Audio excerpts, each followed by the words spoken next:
எப்படி இருக்கீங்க? நான் இந்த வீடியோ நேத்திக்கே போஸ்ட் பண்ணியிருந்தேன். பட் அதுக்கான அந்த வீடியோவுக்கான எதிர்வினைகள் நான் சரியா குடுக்கல அப்படிங்கிற மாரி எனக்கு தோணுச்சு. அதுக்காக தான் இந்த வீடியோ திரும்பவும் டெலீட் பண்ணிட்டு, திரும்பவும் புது வீடியோ போடுறேன். ஒரு சம்பவம், ஒரு அநீதி நடக்குது அப்படிங்கும்போது, அதுக்கு உடனே தட்டி கேட்டு அதற்கான நீதிய நம்ம வாங்க போறோமா? இல்லைன்னா அத நல்லா அழகா ஒரு வீடியோவா எடுத்து, அத கரெக்ட்டா எடிட் பண்ணி மீடியால போட்டு, அதன் மூலமா புகழ தேடுவோமா? அது மூலமா ஒரு கன்டென்ட்ட உருவாக்குவோமா? அப்படின்னு கேட்டா, நம்ம என்ன பண்றோங்கிறதே நமக்கு தெரிய மாட்டேங்குது. ஒரு விஷயம் நடக்குது. அது சரியா, தப்பா அப்படிங்கிறத பத்தின எந்த விதமான புரிதலும் கிடையாம, வீடியோவ பார்த்துட்டோம் அப்படிங்கிறதுக்காகவே கம்பு சுத்தக்கூடிய சமூக வலைதள போராளிகள பத்தி நம்ம என்ன பேசுறது? அந்த வீடியோ எல்லாருமே பார்க்குறாங்க. பார்த்தவங்க யாருக்குமே தப்பா தெரியல. அ அம்மா, அப்பா, கூட பிறந்தவங்க, ஃப்ரெண்ட்ஸ் எல்லாருமே சொல்றாங்க, "நீ உன் மேல தப்பு கிடையாது. நீ இத பத்திலாம் கவலைப்பட வேண்டிய அவசியமே கிடையாது. உன்னுடைய வேலைய பாரு" அப்படின்னு சொன்னாலும், தொடர்ச்சியான முகம் தெரியாத யாரோ பேசக்கூடிய கமெண்டுகளுக்காக உயிர விட்ட அவர பத்தி நம்ம என்ன பேசுறது? தொடர்ச்சியா கேரளா பஸ் இஷ்யூஸ தொடர்ச்சியா இந்த 4 நாட்களா கேரளா ஃபுல்லா பேசிட்டு இருக்கக்கூடிய விஷயம் இதுதான். இதில யார் மேல தப்பு இருக்கு, எங்க தப்பு இருக்கு அப்படிங்கிறத தாண்டி, சமூக வலைதளங்கள் நமக்கு கொடுக்கக்கூடிய சுதந்திரத்த நம்ம சரியா பயன்படுத்துறோமா?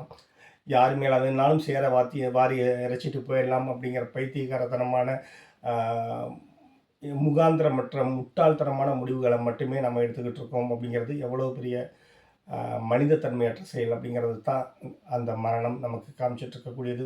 அந்த வீடியோக்கள பாருங்க. பெருசா தப்புன்னு தெரியாது. அந்த பொண்ணு ஒரு கான்டென்ட்டுக்காக அத யூஸ் பண்ணாங்க.